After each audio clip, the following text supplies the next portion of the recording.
Quand le théâtre politique tourne au drame, le coup de massue de Djamène sur Chiroma.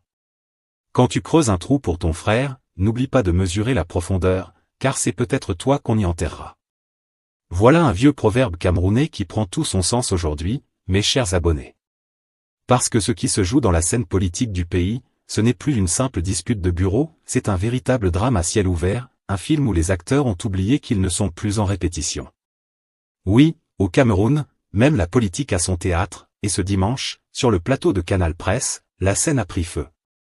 Célestin Djamène, l'homme au verbe tranchant comme un rasoir de NSAM, a décidé de sortir le fouet pour recadrer Issa Chiroma Bakary, celui qui, depuis la présidentielle, crie sur tous les toits qu'il est le véritable président élu. Mais Djamène, lui, n'a pas voulu applaudir ce spectacle. Il a préféré, devant toute la nation, poser la question qui tue. Si tu dis que tu as gagné, Chiroma, pourquoi n'es-tu pas allé au Conseil constitutionnel présenter tes preuves? Et là, mes frères, silence sur le plateau. Silence lourd. Parce que cette question, c'est comme une gifle en plein visage, une gifle qui résonne jusque dans les bureaux climatisés du ministère de la Communication. Ce jour-là, la politique camerounaise a encore prouvé qu'elle est un sport de combat, un vrai ring où les coups ne se donnent pas avec les poings, mais avec les mots. Et dans ce combat-là, Djamène a montré qu'il n'était pas venu pour faire de la figuration. Il a sorti les archives, les souvenirs, les arguments, les pics, et il a tout déversé comme un fleuve en crue sur un Chiroma visiblement dépassé par la vague. Mais attention! Derrière cette passe d'armes, ce n'est pas juste une querelle entre deux anciens camarades. Non, non, non. C'est bien plus grave.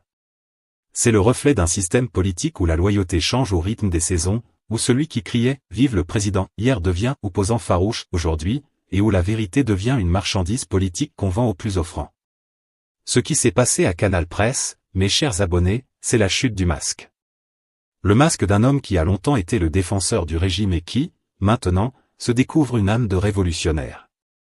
Mais voilà que Djamène, dans son style bien connu, est venu lui rappeler que la politique n'est pas une confession de foi, mais une science avec des règles, les preuves, les PVS, les recours, le Conseil constitutionnel. Pas les captures d'écran, pas les publications Facebook, pas les déclarations enflammées. Et c'est là que le drame prend forme. Parce que dans un Cameroun où les institutions sont souvent accusées d'être aux ordres du pouvoir, voici un homme, Djamène, qui ose rappeler à un autre que la légitimité ne se gagne pas à la crier, mais devant la loi. C'est fort. C'est osé. C'est dangereux même. Ne partez pas, car ce reportage va vous plonger dans un monde de complots, de stratégies électorales et de vérités soigneusement enterrées. Chaque mot, chaque silence, chaque regard compte. Ce que vous allez entendre ici, ce n'est pas une simple dispute de politiciens frustrés. C'est un révélateur. Une démonstration éclatante de comment, au Cameroun, la politique peut transformer les amis d'hier en ennemis jurés, les héros d'hier en boucs émissaires, et les anciens ministres en révolutionnaires de dernière minute. Mais avant de plonger dans le cœur de cette affaire explosive, prenez un instant, oui, juste un instant, pour faire 3 choses simples.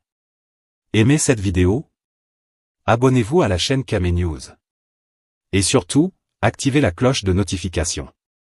Parce qu'ici, mes frères et sœurs, on ne vous sert pas la politique fade et tiède comme du riz sans sauce. Non. Ici, on vous la sert bien épicée, bien pimentée, bien retournée, avec ce goût satirique à la camerounaise que vous aimez tant. Sur Camé News, on ne fait pas que commenter l'actualité, on la décortique, on la dissèque, on la raconte sans filtre, sans peur et sans favoritisme. Alors attachez vos ceintures. Parce que ce qui va suivre, ce n'est pas une chronique politique ordinaire. C'est une véritable autopsie du théâtre électoral camerounais, où Djamène joue le chirurgien, et Chiroma le patient récalcitrant.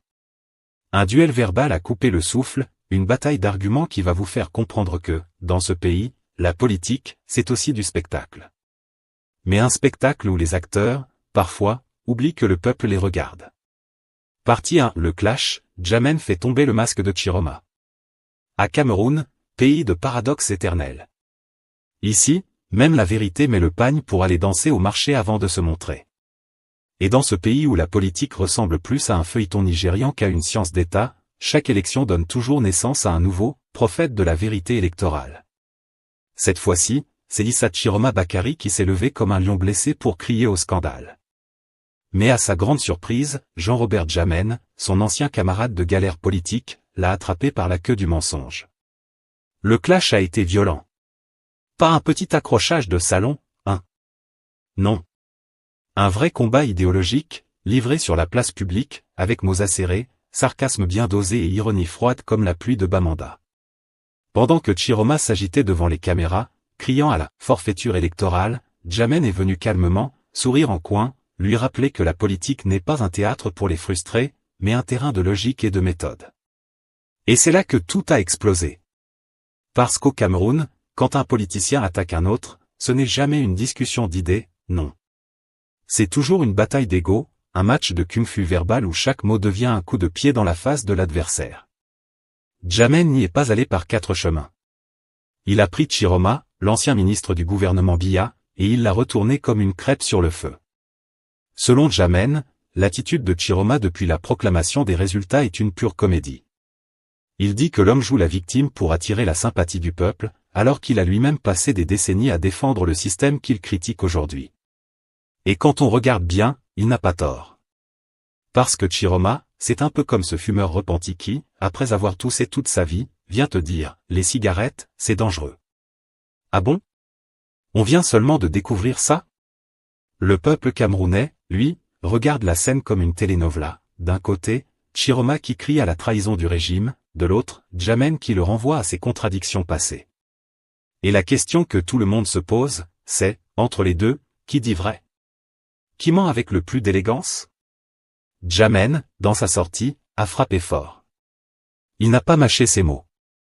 Il a dit que le comportement de Chiroma est un manque de sérieux politique, un spectacle honte digne des réunions de Kwata, pas d'un ancien ministre d'État. Il lui a rappelé que la démocratie, ce n'est pas seulement parler fort au micro, c'est aussi respecter les institutions, même quand on les trouve injustes. Et ça, mes frères, c'est une gifle en plein visage. Parce que tout le monde sait que Chiroma, avant d'être résistant, a été un grand défenseur du régime qu'il critique aujourd'hui. Ah, Cameroun. On dirait que la politique ici, c'est comme le ndolé, ceux qui disent ne plus en manger, c'est eux qui lèchent encore la marmite quand personne ne regarde. Chiroma, pendant des années, a chanté les louanges du président Biya, défendant chaque scandale comme si c'était une bénédiction divine. Il disait que le Cameroun était un modèle de démocratie, que l'élection présidentielle était toujours transparente, que le peuple faisait confiance à son « père de la nation ». Et aujourd'hui, subitement, il découvre que le système est pourri? Ah bon? C'est maintenant que tu vois ça, vieux père? Comme on dit à Douala, quand le canari se casse, c'est là qu'on découvre qu'il y avait des fissures. Mais attention, ne nous trompons pas, Djamène n'est pas un ange non plus. Lui aussi connaît bien le goût du pouvoir. Il a marché avec les grands, mangé à la même table que ceux qu'il critique aujourd'hui. Mais ce jour-là, il a décidé de jouer le rôle du sage, celui qui rappelle les règles du jeu à un camarade devenu trop bruyant. Et il a sorti le fouet verbal avec précision. Chiroma, si tu dis que tu as gagné l'élection, alors va le prouver devant le Conseil constitutionnel. Sinon, ferme un peu la bouche. Pan. C'était sec, net, sans sucre ajouté. Et le public a applaudi, pas parce qu'il aime Djamène, mais parce qu'il a dit tout haut ce que beaucoup pensent tout bas. Parce qu'au fond, la vérité c'est que le peuple camerounais est fatigué des politiciens qui changent de discours selon la direction du vent. Aujourd'hui, ils crient « dictature », demain, ils crient « loyauté ». Aujourd'hui, ils insultent le régime, demain, ils mangent au banquet du pouvoir. C'est ce qu'on appelle ici la politique du ventre, version avancée. Et c'est ce double jeu que Djamène a voulu dénoncer. Il a dit que le Cameroun n'a pas besoin de politiciens caméléons, mais d'hommes constants, capables de dire non même quand la soupe est chaude. Il a ajouté que l'opposition doit être sérieuse, crédible, et respecter les voies légales si elle veut être prise au sérieux. Parce qu'un opposant sans discipline, c'est comme un soldat sans armes, il peut crier à l'attaque, mais il tombera avant la première balle. Et là, le ton a pris une autre dimension. Ce n'était plus seulement une dispute d'ego. C'était une vraie leçon politique, un rappel que la démocratie n'est pas une foire, mais un contrat avec des règles précises. Djamène a rappelé que les émotions ne remplacent pas les institutions, et que le peuple mérite mieux qu'un spectacle de querelles stériles. Mais attention, ce clash-là n'est pas anodin. Il révèle un malaise profond au sein même de la classe politique camerounaise.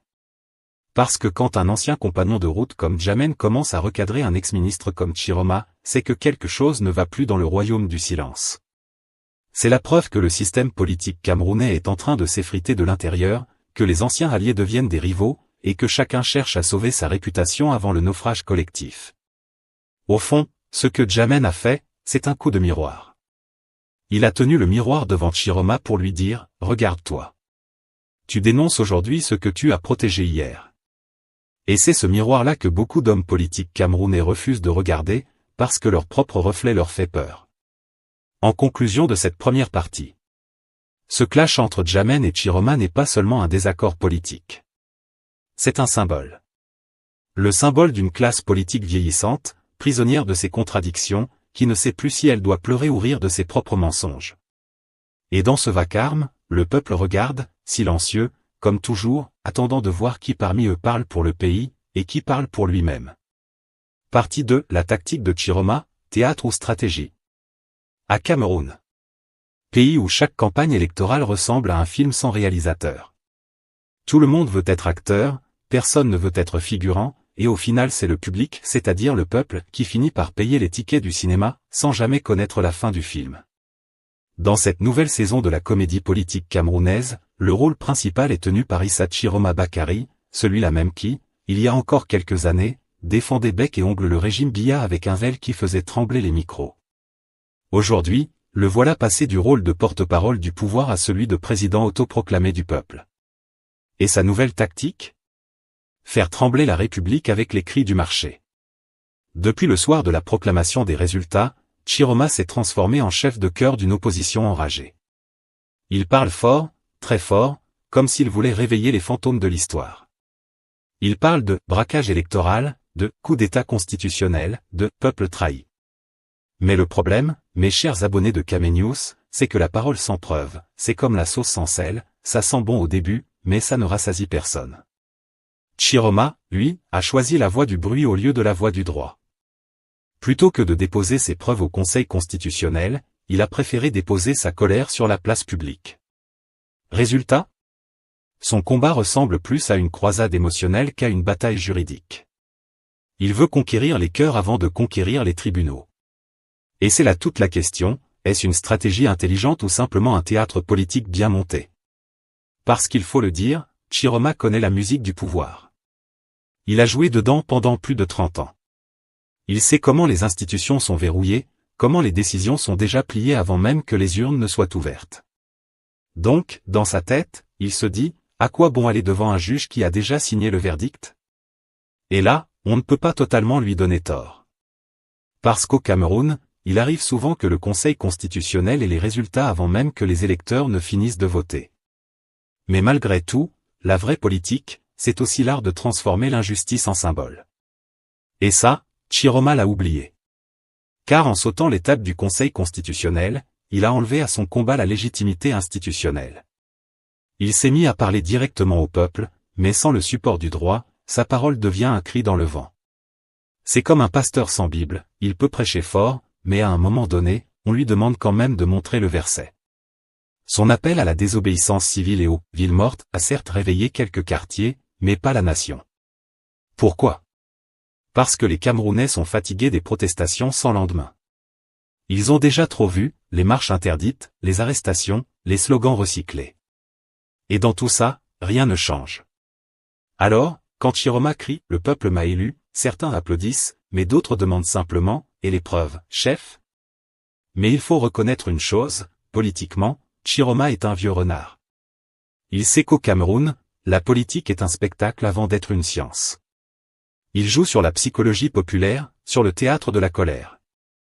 Il sait que la foule aime les héros qui défient le pouvoir. Et il se donne ce rôle-là, celui du justicier incompris, du patriote trahi par les institutions, du prophète de la vérité électorale. Sauf que, dans ce rôle, il y a une faille, le public finit toujours par demander où se trouve le scénario. Et c'est là que Djamène le démonte. L'homme dit en substance, tu veux qu'on te croie, mais tu refuses d'utiliser les outils légaux pour te faire entendre. C'est une contradiction monumentale. Parce qu'on ne peut pas réclamer la victoire d'une élection sans passer par ceux qui proclament les résultats. Tu peux crier pendant 10 ans sur Facebook, tant que le Conseil constitutionnel ne t'a pas reconnu, tu restes président de WhatsApp, pas du Cameroun. Et quand on observe de plus près, la tactique de Chiroma semble surtout être une stratégie de communication, occuper le terrain médiatique, rester au centre du débat, forcer les projecteurs à rester sur lui. Car dans ce pays, on ne gagne pas toujours le pouvoir, mais on gagne souvent la visibilité. Chaque déclaration polémique lui permet de dominer les plateaux télé, de mobiliser sa base et de construire une image de victime politique, une posture très rentable dans la conscience populaire. Mais attention, 1. La popularité sans structure, c'est comme une maison sans fondation. Un bon vent médiatique, et tout s'écroule. Et c'est ce qui risque d'arriver, à force de s'appuyer sur la colère du peuple, sans dossier solide, Chiroma risque de transformer un vrai problème politique en simple agitation éphémère. Parce qu'au Cameroun, la colère populaire est un feu de paille, elle brûle fort, mais elle ne chauffe pas longtemps.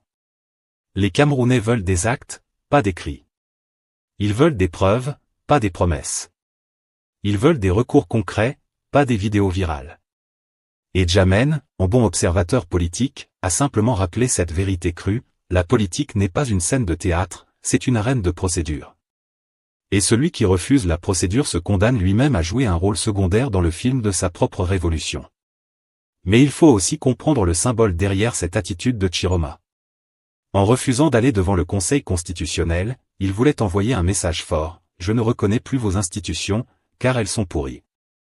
C'est une forme de rébellion politique, un rejet du système, un cri de désespoir. Et sur le plan émotionnel, c'est puissant. Mais sur le plan politique, c'est suicidaire. Parce que pour changer un système, il faut d'abord exister à l'intérieur de ce système, au moins pour y planter une bombe d'idées.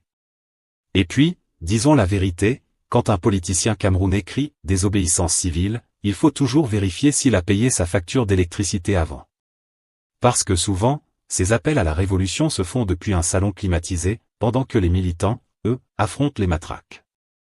Alors oui, Chiroma fait beaucoup de bruit.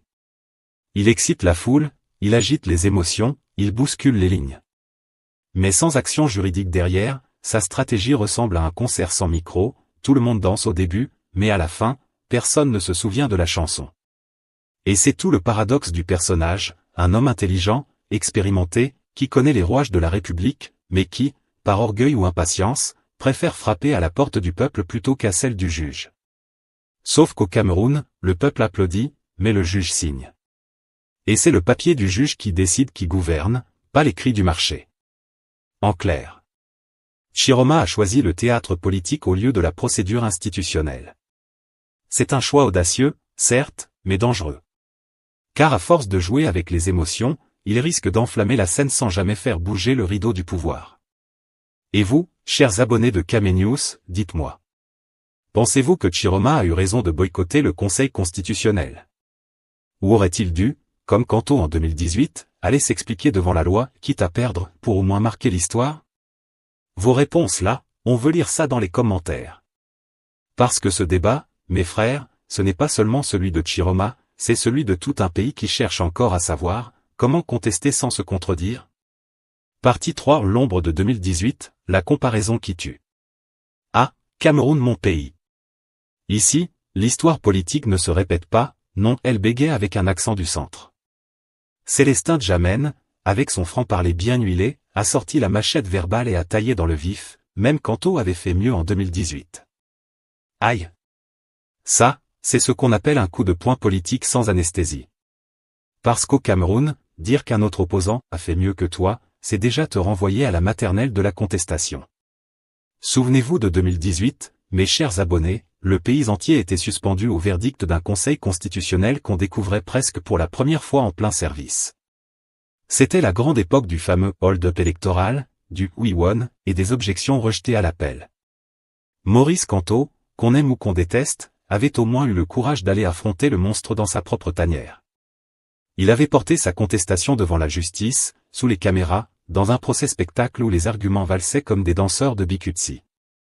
Et pourtant, tout le monde savait que le Conseil constitutionnel n'allait pas mordre la main qui le nourrit. Mais au moins, Kanto avait joué le jeu. Il avait donné un cadre institutionnel à sa colère. Il avait permis au peuple d'assister à une pièce politique grandeur nature, un affrontement entre un candidat qui disait « j'ai gagné » et un système qui répondait « tu as rêvé ». Et cette mise en scène avait une valeur symbolique immense, elle a révélé aux Camerounais comment fonctionne, ou plutôt comment dysfonctionne, la machine électorale. Maintenant, avançons en 2025, avec le cas de Chiroma. Lui, il a préféré sauter l'étape du tribunal pour aller directement dans la rue. Pas de recours, pas de dossier, pas de confrontation juridique.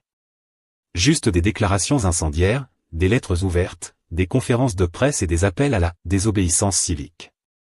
En clair, il a choisi le match sans arbitre, où chacun compte ses propres buts. C'est ce que Djamène appelle le grand saut dans le vide politique. Parce qu'en vérité, refuser le Conseil constitutionnel, c'est un peu comme refuser d'aller à l'hôpital parce que tu penses que le docteur est corrompu et tu préfères te faire soigner avec les conseils de Facebook. Ça soulage le moral, mais ça n'enlève pas la fièvre. Et là où Djamène a touché juste, c'est quand il rappelle que même avec un arbitre biaisé, il vaut mieux jouer que fuir. Car le peuple a besoin de voir la scène, d'entendre les arguments, de constater les refus. Même si le résultat est couru d'avance, cette visibilité crée une trace, un précédent, une mémoire collective. Et c'est ça, le vrai pouvoir d'une démarche institutionnelle, elle laisse des preuves, pas seulement des émotions. Mais Chiroma, fidèle à lui-même, a choisi la méthode du tonnerre, parler fort, très fort, jusqu'à ce que le ciel réponde. Il se dit que le peuple finira par imposer la légitimité qu'on lui refuse. Sauf que, comme disent nos grands-mères, quand tu cries seul dans la brousse, les échos te répondent, mais ce n'est pas le peuple. Et franchement, la comparaison avec Kanto fait mal, parce qu'elle dévoile la faiblesse structurelle de la contestation actuelle. Kanto avait construit une architecture, un discours, une stratégie qui liait la rue à la loi. Il s'était battu sur deux fronts, symboliques et institutionnels. Chiroma, lui, n'a choisi qu'un seul front, celui de la colère populaire. Et la colère, au Cameroun, c'est comme le courant de NEO, ça vient fort, mais ça s'en va vite. La différence entre 2018 et 2025, c'est aussi une différence de pédagogie politique.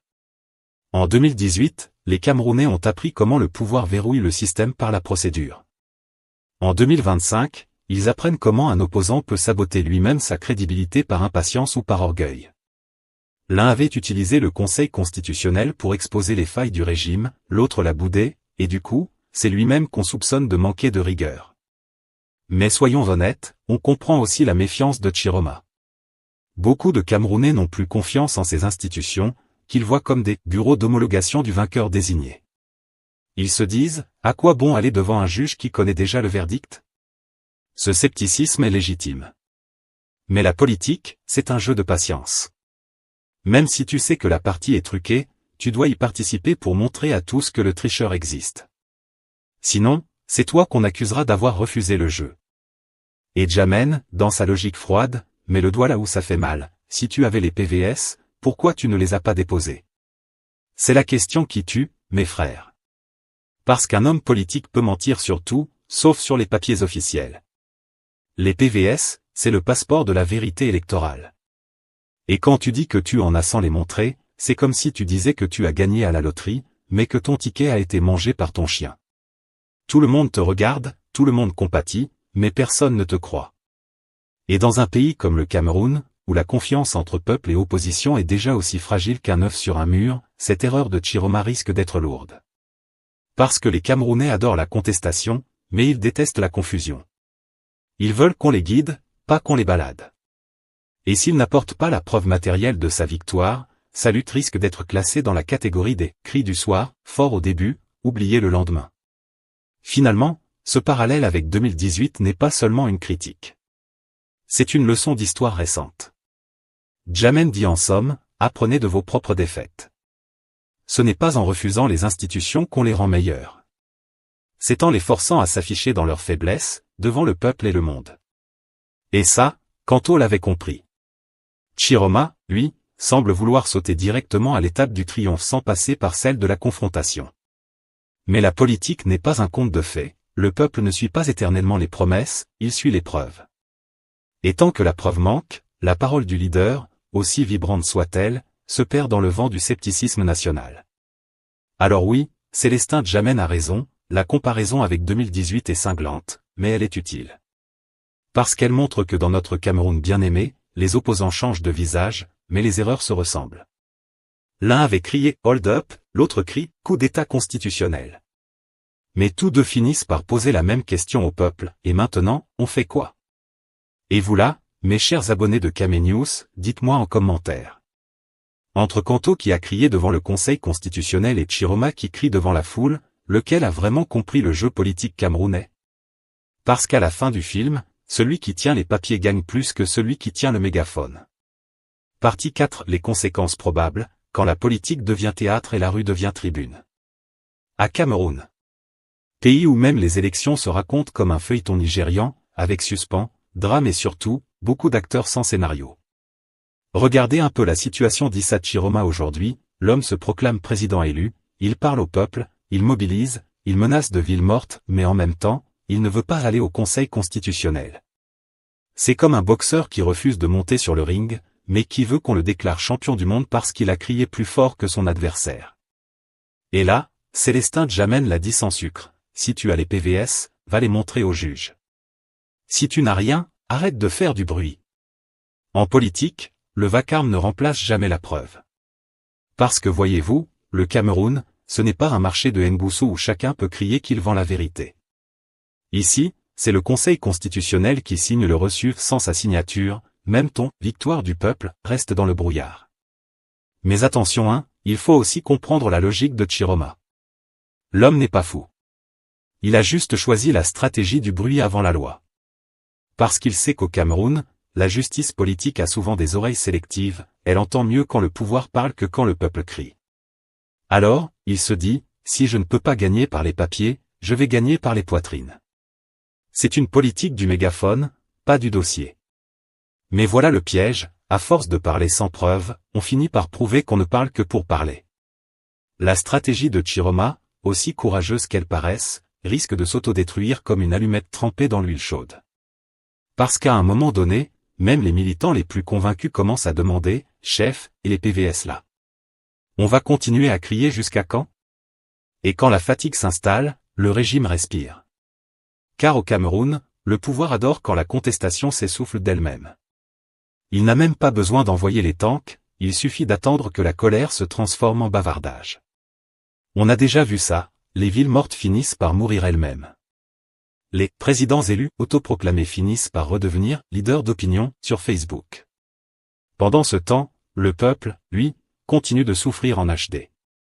Les prix montent, les routes s'effondrent, mais tout le monde est occupé à suivre les débats politiques comme un épisode de Desperate Politician.